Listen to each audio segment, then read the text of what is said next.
हमारे साथ अभी नरेश बंसल जी जुड़ चुके हैं। नरेश बंसल जी राज्यसभा सांसद भी हैं और राष्ट्रीय सह कोषाध्यक्ष हैं।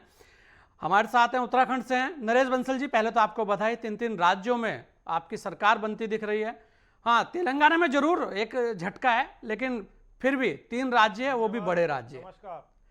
नरेश बंसल जी, क्या कहेंगे आप, कौन सा जादू चला यहां पर? क्योंकि कांग्रेस कह रही है कि ईवीएम कटघरे में खड़ी कर रहे हैं, कि ईवीएम की ये देन है। तेलंगाना, कर्नाटक, हिमाचल में कौन सी ईवीएम थी? हाँ, कांग्रेस की सबसे बड़ी समस्या यही है कि वो आत्मलोकन नहीं करते और गलत आरोप लगाते हैं। इस कारण उनकी विश्वसनीयता समाप्त हो चुकी है जनता के बीच में। और आपको मैं एक और करेक्ट कर दूं, 3 नहीं 4 राज्यों में हमारा बेहतर प्रदर्शन है। तेलंगाना में भी हमारा पहले 1 विधायक था, आज हम 9 गुना बढ़कर 9 विधायक हो गए हैं जी। 11 के लगभग जा रहे हैं आंकड़े अब। हाँ, तो 11 जाएंगे तो डबल डिजिट में अगर हम आ रहे हैं 1 से होकर के, तो हाँ। ये हमारी तेलंगाना में भी हमारा विस्तार हो रहा है और भगवान ने चाहा अगले बार अगली चुनाव में वहां भी सरकार बनाएंगे। अच्छा, ऐसा कहा जा रहा था नरेश बंसल जी कि ये 2024 का सेमीफाइनल है, तो 2024 की जो तस्वीर है वो आज साफ होती दिख रही है। अब जो कह रहे थे वो देख लें कि बिल्कुल जो ये कह रहे थे कि सेमीफाइनल है, उनको देख लेना चाहिए कि फाइनल कैसे जाएगा। मैं कह सकता हूं कि इस चुनाव के बाद जो मनोबल हमारे कार्यकर्ताओं का और जनता का हमारे साथ जुड़ाव प्रकट हुआ है और हमारे नेतृत्व का भी जो मनोबल बढ़ेगा, और मैं कह सकता हूं कि 2024 में जिस प्रकार की नीतियां हमारी चल रही हैं, आखिरी व्यक्ति तक को नीतियों का लाभ पहुंचाने का काम हो रहा है और हमारे पास विश्व का सबसे लोकप्रिय नेतृत्व है, तो हमारा नेता, हमारी नीति, हमारी नीयत, इसके आधार पर हम पहले से भी बहुत लंबी छलांग लगाकर बहुत ज़्यादा सीटें प्राप्त करके हम तीसरी बार हैट्रिक करेंगे और हमारे यशस्वी प्रधानमंत्री श्री नरेंद्र मोदी जी तीसरी बार देश के प्रधानमंत्री बनेंगे, ये मैं विश्वास पूर्वक कह रहा हूं। अच्छा नरेश बंसल जी, आपको लगता है कि जो आंकड़े आपके सामने आ रहे हैं इन तीनों राज्यों के, सेमीफाइनल भी कहा जा रहा था इसको, तो क्या 400 पार का जो नारा है वो लगता दिख रहा है या फिर ईवीएम कटघरे में खड़ी होगी? जी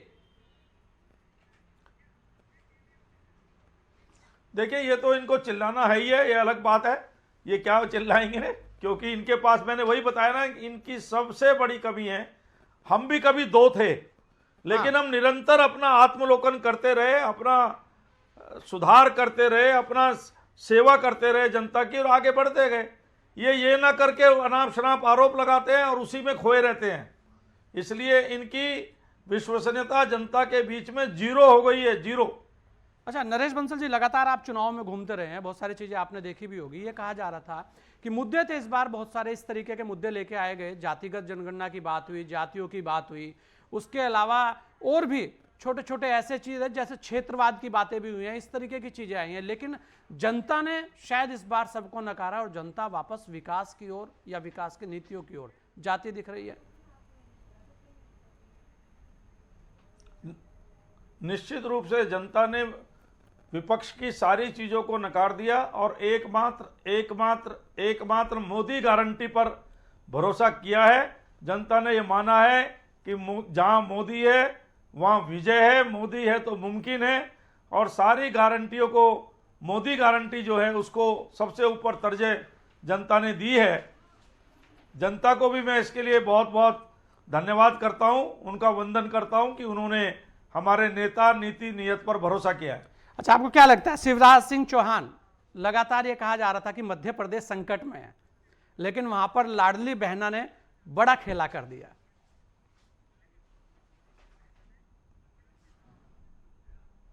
निश्चित रूप से मैंने बताया ना कि हमारी जो नीतियां हैं, हमारी जो योजनाएं हैं, वो अंतिम व्यक्ति तक बिना किसी भेदभाव के लाभ पहुंचाने की हैं, और इसी को कहा गया है सबका साथ, सबका विकास, सबका विश्वास, सबका प्रयास। इसी के कारण से हम निरंतर विजयश्री की ओर आगे बढ़ रहे हैं और इस एजेंडे को लागू कर रहे हैं। और मैं आपको एक बात और कह दूं, हो सकता है परिणाम आते आते तेलंगाना भी कांग्रेस के हाथ से निकल जाए। मतलब आपको लगता है तब तो फिर कहा ही जाएगा कि ईवीएम के ऊपर तब क्या क्या कहा जाएगा, तब आपको भी क्या लगता है कि ईवीएम तब तो और पूरे ही कटघरे में खड़ी कर दी जाएगी? अभी तक कम से कम ये तो है कि तेलंगाना में ईवीएम सही है। नहीं, वो तो उनको मैंने बताया ना कि अपनी नीति, अपने नेता और अपनी गलतियों पर ना विचार करके अनाप शनाप अनर्गल आरोप लगाना, ये उनकी नीति है और इसी के कारण वो पिछड़ रहे हैं।